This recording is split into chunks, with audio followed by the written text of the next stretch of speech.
Hello everyone, just wanted to come on here and showcase this new hardcover collection that just came out for some of the early Gen 13 issues. This was solicited well over a year ago and kept getting pushed back. So I'm happy to say that it's real and it's here in front of us now. And so I just wanted to do a walkthrough of it so that way you can see exactly what's inside and you can decide whether or not you want to pick this up for yourself. So I saw some people on the boards asking what the spine looked like, so I just wanted to tilt it here for a second. So obviously you have the title, and then you have, Lee, Choi, and Campbell, who are, of course, are three of the main people responsible for the book. And then you have one of the variant covers there in the background, and it's just, of course, the synopsis of the story.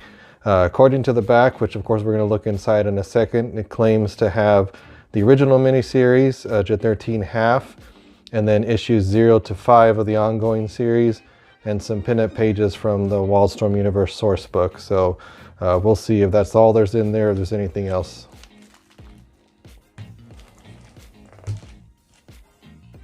So the first thing I found very interesting is that if you remove the dust jacket, then you actually have the double-page spread of issue number 4 of the miniseries printed here. So I thought that was a pretty cool idea to take that image and give it the nice hardcover treatment.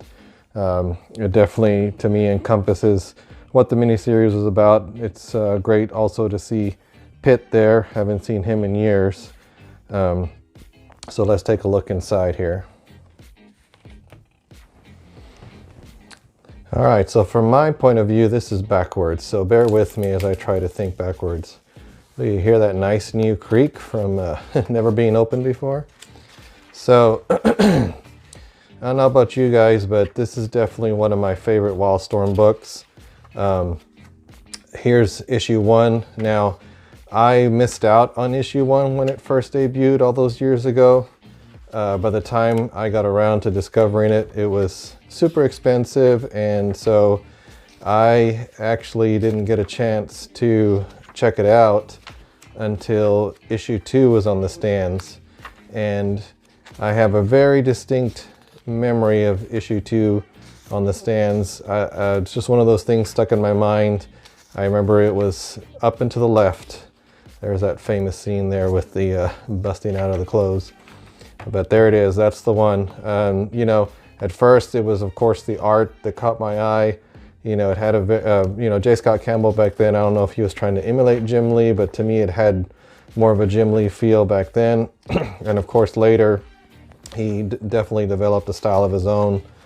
I think it definitely got more refined by the time he made it to Danger Girl. So, so far, I mean, everything in this book looks, really good. All the coloring looks great. I'd have to go back to my old issues to see the comparison. I don't remember what kind of paper it was on back then. I know sometimes the old Wildstorm titles, some of them were on glossy paper and some of them were still on the traditional paper. And there's one of my favorite shots of Fairchild ready to go save her friends. And if you've seen elsewhere on my channel, I actually reviewed the Gen 13 movie, and of course, here's the part where the movie it got cut out, because this is where Pitt comes in and plays a heavy role. And of course, they couldn't use him for the movie. There's Lynch, another one of my favorites. Man, just seeing all this art, so many years later, it just brings back so many good memories. I mean, nobody drew the Gen 13 kids like Campbell did. And there's Timmy from the Pitt title.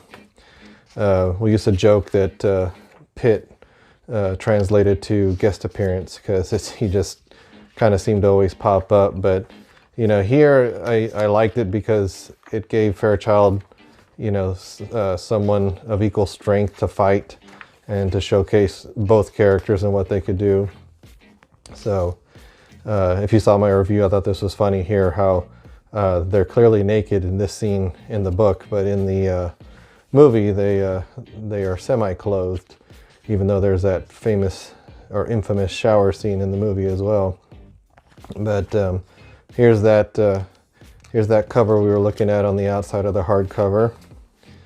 I remember that shot too. See, to me, that's more like Campbell right there. Like I feel like he started to draw like that more with the, you know, the big eyes and whatnot, and a lot of this with the smaller stuff kind of started going by the wayside. Yeah, that that to me is the definitive free fall. But so sorry guys. But anyway, so far I'm pretty happy with what I see. I know some people were questioning the price point, you know, 50 bucks, and I don't know, I'd have to do the math to see how much that works out per issue that's in here. But you know, I'm just happy to have something from the old Image stuff in hardcover, because I know there was only a select few things that were collected in, you know, official hardcover. I know a lot of people do their own binding nowadays, and you know, that's cool, but you know, I like stuff like this, so I'm just happy that we're getting this. I don't know if you guys backed the Cyberforce hardcover that was on Kickstarter, but now it's available for regular pre-order, but I got that one off of Kickstarter with a few of the extras, none of the big stuff. So I will definitely be showing that off here whenever it comes later. And then here's the infamous Gen 13 number half. For those of you who don't know, you know, there used to be Wizard Magazine. That's how I personally kept up with comics back then with no internet. Gen 13 half was something you had to send away for. And another thing I didn't get till later in life, just like issue 1, because, you know, it was super expensive after it came out. And, you know, correct me in the comments, but I'm pretty sure somebody at the boards talked about how there's 2 different versions of this. There's a version where the art has been cleaned up or changed. So those of you who have that knowledge, feel free to flip through here or see and tell me if that's what happened. Then we have Gen 13 0 here. And I remember this because Jim Lee did this one. And so it's funny, you know, of course I love Jim Lee's art, but by this point I was so used to Campbell's art that it threw me a little bit to see Jim Lee doing them. I mean, don't get me wrong, it's still awesome because it's Jim Lee, but it definitely paints the characters in a different light.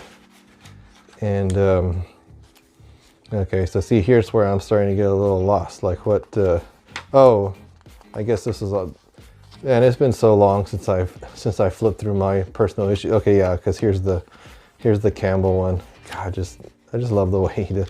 Freaking NIN. So many good memories.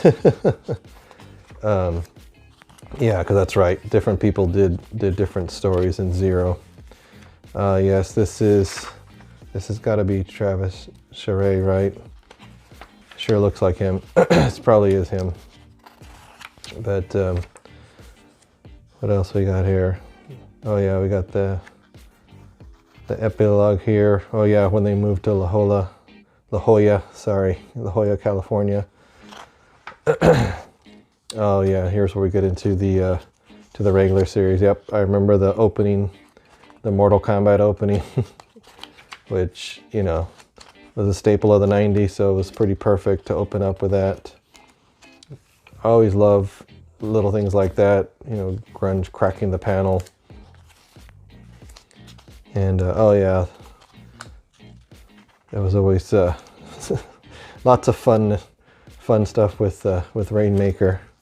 Oh, and here the obvious homage to The Professional and Natalie Portman's look in that. I love that Campbell pulled from certain pop culture things of the day like that, and it just seems so perfect for her. Yeah, I can't wait to just sit down and enjoy and reread this. Like I said, it's been so long since I've actually reread them, and of course on the channel I haven't even made it close to filming some of those. Oh yes, this famous between the legs shot, apparently that, I didn't realize that, but that's a shot that's been used a lot. Look at that. Super 90s. Oh yes, the oh gosh, not Wildstorm Rising. That's right. Wildstorm Rising. This was one of the parts, which was kind of weird because it's only the second issue, but they kind of had to work it in there. Oh yeah, helmet. It's basically kind of like a armadillo.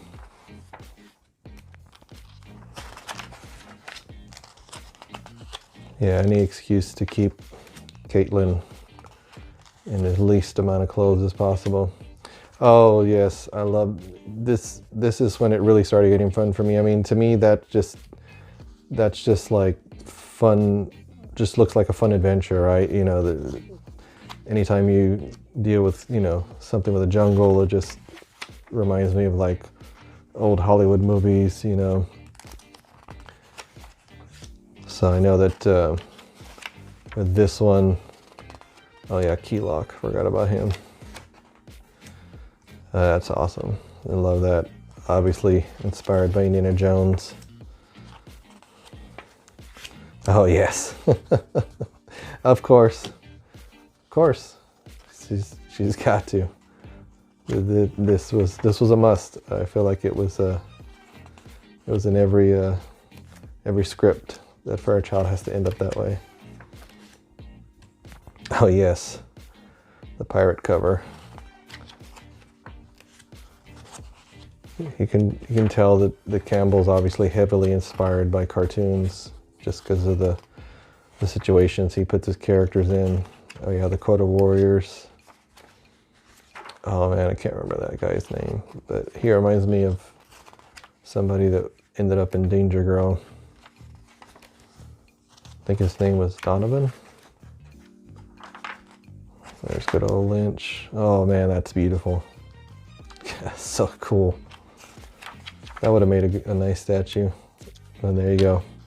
Makes a nice cover. Yeah. Sorry, I'm trying to give at least some commentary, but you know, some of this stuff I haven't seen in so long. Oh yes, I remember that. I think they're like, I don't even remember if it was if they were trying to make him like their sex slave or something, or just to help them reproduce. And silliness, but I loved it. Here we go, the pinup cover gallery. Yes, the Wills Portaccio covers. I have some prints of those, and I think I have all the originals. I have the original trade paperback that has that cover. Oh yes. Thank you, DC, for putting these in here, because I know some of you guys have actually gone out and, you know, gotten each of these, but I'm just never going to get these. So thank you for putting these in here, because I remember the 13 covers. Oh my God! I mean, you know, I don't know what to say. I'm sure people thought it was overboard. The famous Janet Jackson homage. Oh yeah, the Brady Bunch, and pin the clothes on Fairchild. Yes, the Pulp Fiction homage. Of course, Get Your Own Cover, which I've seen people who actually got Campbell himself to sketch in there. And the puzzle cover. Oh yeah, and Barry Windsor Smith's cover for #2. And Gen 13 Rave. I have that somewhere. And again, just something that's super 90s. I have this one too, the cover of the European trade paperback, and then this one, of course it says it up here, but it's upside down to me. It's another one of the Lost in Paradise, another trade paperback. So, and then what is that? I can't. Oh, is that backlist one? Yeah, I've never seen this one, but I've heard about it. So, and of course there's the half cover, and some more pinups. Some more fun. Some of these I don't think I've seen that before. Of course, I didn't get some of those Wildstorm universe source books. Oh, that's Adam Warren, who actually helped in the Gen 13 series. set.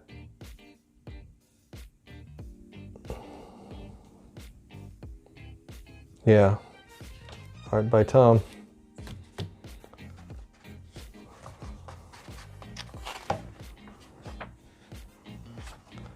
Yeah, I haven't seen a lot of this stuff. Huh. Sketchbook and Commentary. Oh yeah, these are always fun. Check that out. Check that out. That would have been interesting if it was a little cartoon. Oh yes, yes. No, okay, yeah, I remember all these. Yeah, I remember that. Yeah, the design for the black razors. I think this was also in that trade paperback. I think this is where I saw all this. Yeah. All the ideas of things to come. Always loved when they did stuff like that. And that's it, guys. So, I mean, my personal opinion, I enjoyed picking it up. Yeah, I know that the price tag's a little bit high, but there's definitely some ways to bring that down. I used some cash back on my Amazon. I know In Stock Trades has it for pretty cheap, but yeah, anyway, that's the book. So hope you guys enjoyed it. Feel free to check out my other videos about Wildstorm collectibles. And until then, hit the subscribe button and we will see you next time.